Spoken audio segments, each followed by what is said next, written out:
E aí pessoal, aqui quem fala é o engenheiro Josias Martins, lá do canal da Bobsim P&D.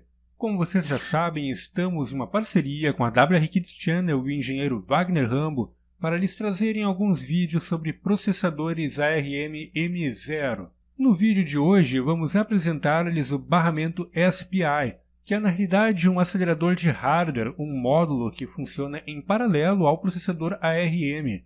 Ele pode ser configurado em modo Slave e modo Master. Vamos então no vídeo de hoje abordar o uso do SPI como modo Master, controlando no caso um dispositivo externo, qualquer dispositivo digital que suporte este tipo de barramento. Não se esqueçam também de dar uma passadinha lá no canal da Bobsim P&D. O link está na descrição do vídeo. O nosso canal é dedicado à divulgação científica e ensino de eletrônica e microeletrônica. É isso aí, vamos ao vídeo de hoje.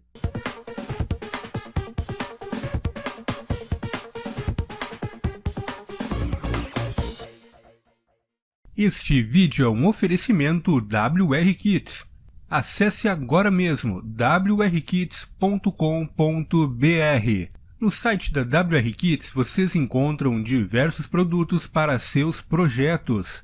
Vocês encontram desde placas para prototipagem e kits para Arduino, microcontroladores PIC, 8051, kits para robótica, componentes eletrônicos e certificados para os cursos oferecidos no WR Kits Channel.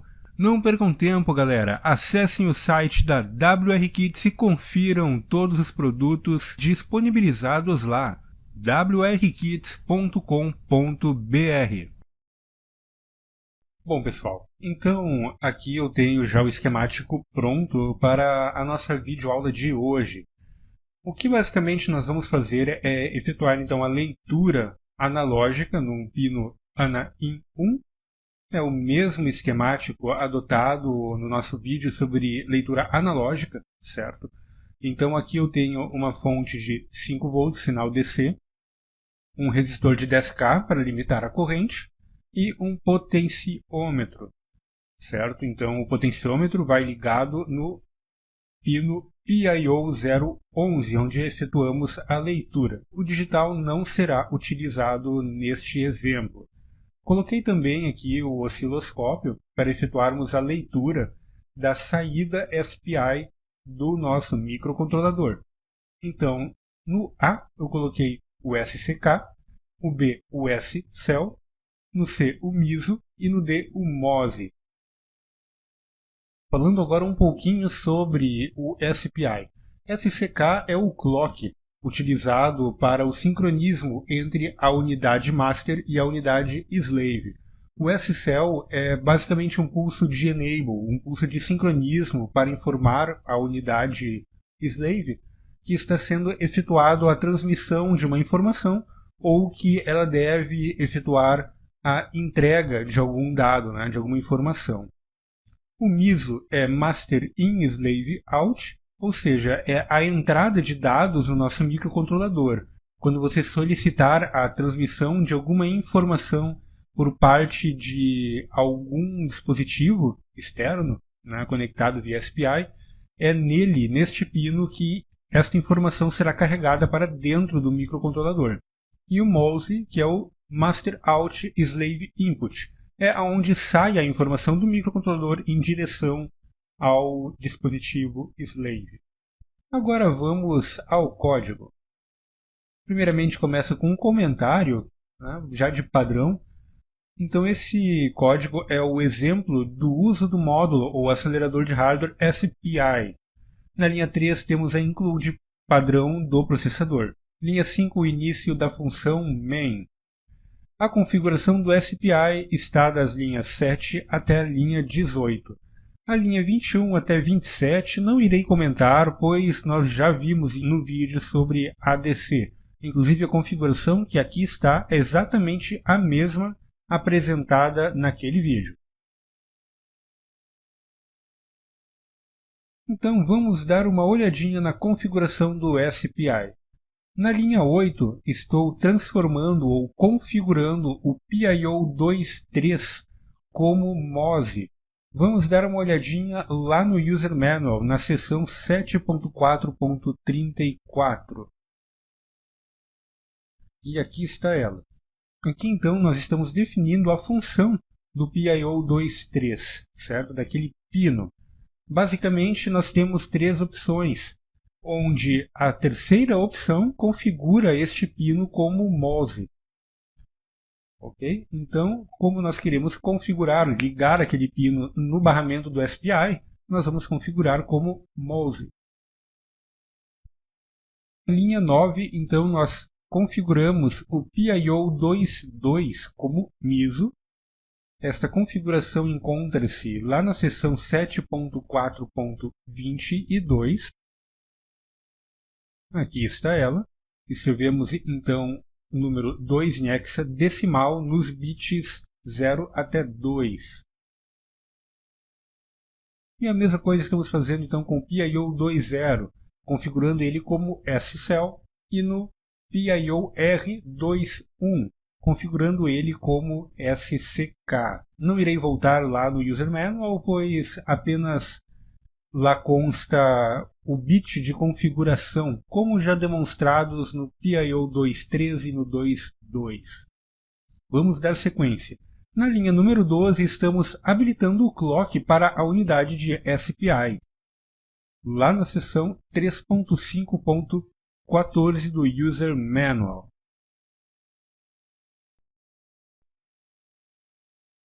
E aqui está. O bit de número 18, então, habilita o clock para o SPI1. Escrevendo 0 no bit 18, ele está desabilitado, e escrevendo 1 no bit 18, ele está habilitado. Por isso, nós efetuamos um deslocamento de 18 bits à esquerda e utilizamos o OR lógico para efetuar, então, a alteração deste valor. Esta configuração apresentada aqui no 18 até o 11 também pode ser efetuada desta forma. Não há necessidade de fazer da forma como aqui está. Nós aqui estamos apenas apresentando uma outra forma de efetuar esta configuração, certo? Pegando onde obtemos o valor configurado atualmente, fazemos uma AND e uma OR lógica com o bit que queremos alterar, para deixar então com o tamanho correto da palavra. Na linha 13, então, nós estamos configurando o divisor de clock da unidade SPI. Da mesma forma como temos no ADC, é possível alterar o divisor de clock, que vai causar uma diferença também no SCK, que é o clock que é utilizado para o sincronismo entre a unidade slave e a master. Então, se você precisa mudar o clock destinado à unidade slave, né, você tem que alterar a configuração do divisor de clock. Aqui então estamos configurando para 2F. Em decimal é a divisão por 47. Né? Então estamos dividindo o clock fornecido para o SPI por 47. Na linha 14, então, estamos efetuando o reset do SPI e demais módulos. Vamos dar uma olhadinha lá na seção 352. Então aqui vocês têm os bits para configuração e para reset de todos os módulos presentes como aceleradores de hardware, né, do ARM M0.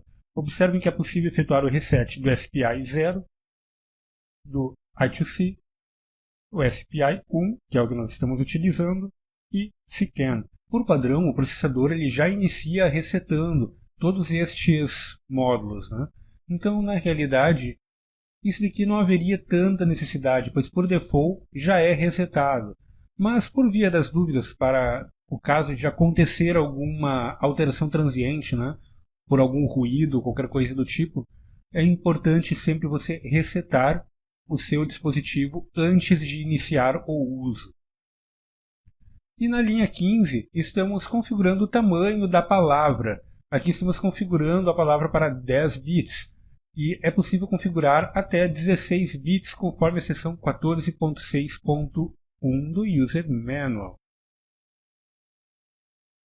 Então, olha só, é possível configurar uma palavra de até 16 bits, de 4 a 16 bits. Um dos pequenos problemas do módulo SPI é justamente ele suportar apenas a transferência de uma palavra por vez. Ou seja, quando o S-Cell ele muda o seu estado de 0 para 1 ou 1 para 0, você consegue transmitir apenas uma palavra, o que para alguns dispositivos não é o suficiente.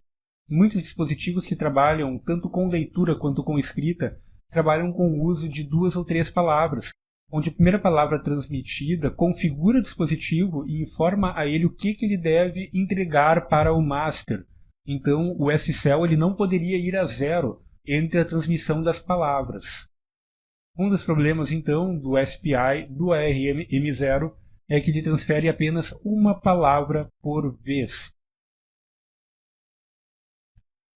Agora vamos dar uma olhadinha em mais duas configurações aqui. A linha 16, que por enquanto está comentada, depois eu vou demonstrar ela funcionando, altera o modo de configuração do dispositivo. Isso aqui é importante para determinados tipos de módulos externos que falam um outro padrão diferente do SPI comum, do SPI padronizado. Então existem pelo menos mais 2 padrões muito utilizados na indústria, que é o padrão Microwire e o padrão da Texas Instruments. E o SPI do ARM-M0 trabalha com ambos os padrões, com o SPI padronizado, com o da Texas Instruments e o padrão Microwire. Inclusive este padrão Microwire nós vamos utilizar futuramente num exemplo. Na linha 17 nós mudamos a fase do clock. Quando ele está em hold e esta opção está ativa, ele muda o seu nível lógico para baixo. Por padrão, o SPI do ARM-M0 trabalha com o clock em fase alta. Só que alguns dispositivos eles necessitam que o clock seja invertido, pois eles atuam na outra borda do clock. Então, às vezes é necessário efetuar a alteração dessa configuração para que o módulo externo consiga reconhecer o SPI, reconhecer o clock e efetuar as devidas transferências das informações. Certo? E aqui na linha 18 nós basicamente habilitamos o bloco SPI. Nada mais do que habilitar o bloco SPI. Existem diversas outras opções aqui no manual de usuário. É importante dar uma boa lida nele. Então aqui nós temos o Clock Out Phase, que já foi demonstrado ali no código. Nos bits 15 a 8, Serial Clock Rate.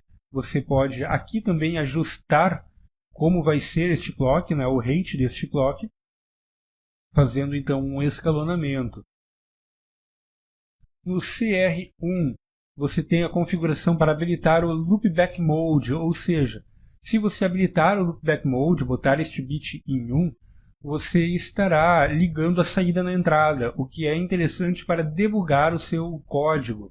Se você está tentando escrever uma informação e ler uma informação de algum dispositivo externo e não está funcionando, você pode vir aqui e setar o bit 0 do CR1 para 1. Desta forma, verificando se é algum problema na unidade externa ou em código. Aqui então habilitamos o SPI, escrevendo 1 no segundo bit. No terceiro bit, então, nós mudamos a configuração de master para slave. Se você quiser controlar o seu dispositivo a partir de outro dispositivo, você pode mudar então aqui a configuração do SPI para slave. O terceiro bit configura para desabilitar o output quando em modo slave. Então ele ficaria apenas com o input habilitado. E aqui nós temos o barramento de dados, que é um barramento de 16 bits, uma vez que ele suporta até palavras de 16 bits. Então é nesse barramento que são efetuadas as escritas e leitura no SPI. Bom, como já mencionado antes, das linhas 21 a 27 é apenas a configuração do ADC, já vista no vídeo número 3 da série ARM-M0. Vamos dar uma olhadinha agora no código de exemplo de uso do SPI. Linha 42 tem apenas uma variável para uso no for, que é utilizado aqui na linha 51 como um delay. Linha 44 temos um while, que prende em um loop. Linha 46, iniciamos a conversão AD. Mais detalhes a respeito da linha 46 e 47, que são referentes a iniciar a conversão AD. Eu aguardo o término da conversão AD para finalmente discretizar a informação. Assistam o vídeo número 3. Na linha 49, então, finalmente nós descarregamos a informação presente no barramento, aplicando então uma máscara, uma vez que o barramento tem seus 16 bits, e nós vamos transferir isto para 10 bits do conversor AD. Então nós aplicamos aqui uma máscara de FFC0 com uma END, certo? Pois nos interessa apenas os 10 bits mais significativos. E FFC0 justamente vai nos deixar apenas os 10 bits mais significativos. E aqui o deslocamento à direita. E daí aqui é feita a transmissão. Após processada esta informação, transformada a palavra de 16 para 10 bits, nós enviamos para o SPI. E aqui então temos um delay para que seja possível visualizar isso aqui no osciloscópio. Vamos compilar e ver isto funcionando.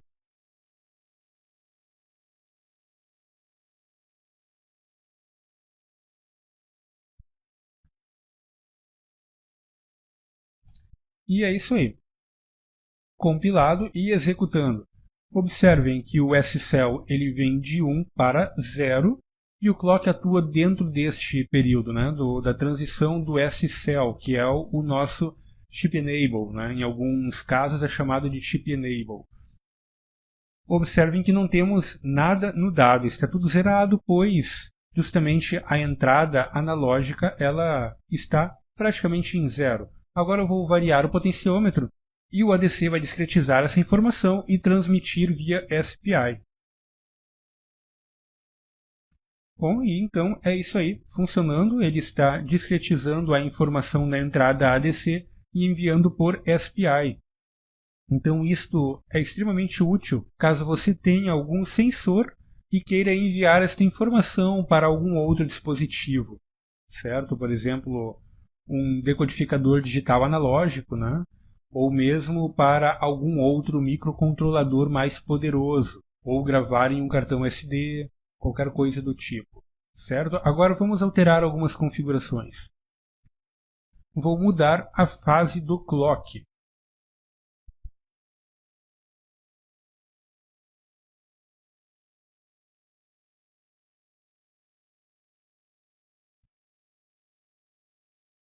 Vejam agora que, ao invés de o clock iniciar em 1, ele inicia em 0.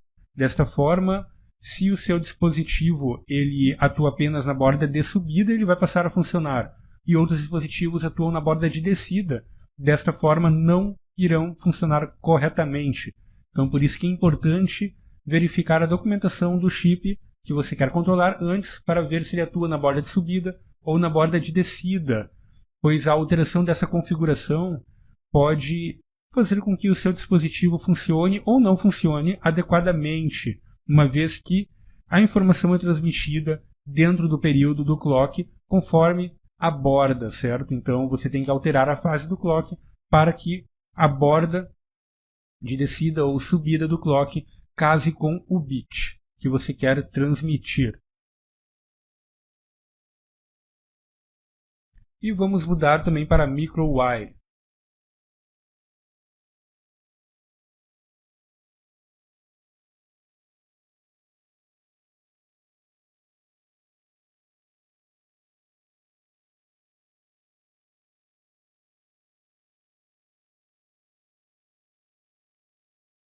Observem que em microwire ele passa a dobrar o tamanho da palavra. Então, em microwire, se você precisa efetuar leituras e escritas sucessivas em um dispositivo, você pode fazer isto. Você consegue efetuar então a leitura e escrita em dispositivos sucessivos. Não é a mesma coisa, exatamente a mesma coisa que trabalhar com 2 ou 3 palavras, mas para muitos casos pode funcionar, ok? Um dos problemas em relação a isto é que alguns dispositivos necessitam de um delay aqui no meio entre o clock, entre uma palavra e a outra para que ele funcione, mas a maioria deles pode operar corretamente. Então, para dispositivos que trabalham com 2 palavras, você mudar para microwire pode salvar o seu projeto, pode resolver o problema. Mas em alguns casos, nem sempre. Então é sempre bom testar para ver se isso aqui vai resolver o seu problema.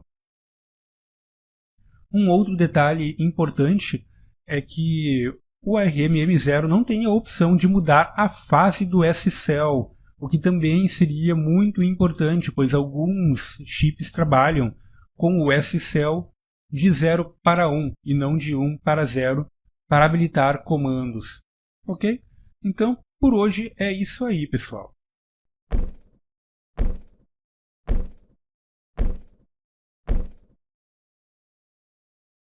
E este foi mais um vídeo sobre processadores ARM M0, trazidos para vocês pela Bobsim P&D em parceria com a WR Kits Channel. Se você gostou deste vídeo, deixe o seu like. Dúvidas, críticas, comentários e sugestões, utilize os comentários no YouTube. Deixe-nos saber se vocês estão gostando destes vídeos e o que nós precisamos e podemos melhorar. Também lhes convido para assinar e dar uma passadinha no canal da Bobsim P&D. E não se esqueçam também de assinar o WR Kits Channel caso você ainda não o fez, para não perder os próximos vídeos. E é isso aí, pessoal. Até o próximo vídeo.